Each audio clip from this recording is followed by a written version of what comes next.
This is an Efficiency is Everything article summary about the 7 forms of waste. Now, some of our articles, we just tell you the right answer and you can apply that to your life.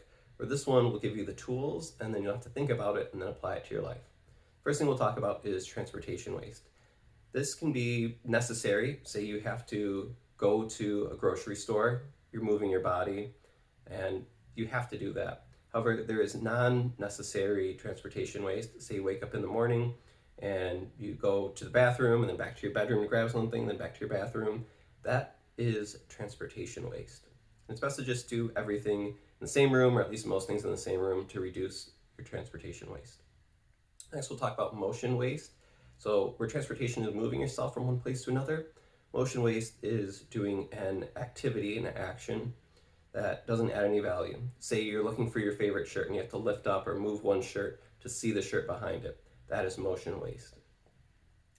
Waiting, everyone knows what waiting is. You wait for the shower to get hot, you wait for your significant other to get ready. All of that can be slightly alleviated by having a plan. Maybe your plan while you're waiting for your significant other to finish getting ready is to read an article or a book. So at least you get some value out of that. Next, we'll talk about over-processing. This is when you try too hard. So say your significant other's family is coming over and you feel the need to make an elaborate dinner that takes you multiple hours.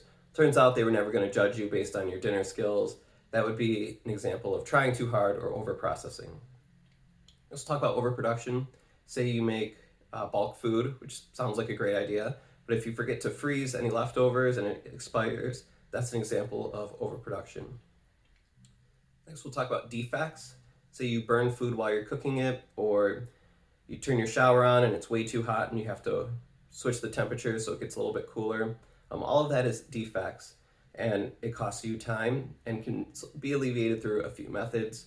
Maybe you have a checklist, or maybe you error-proof, which there's stuff on the website about that.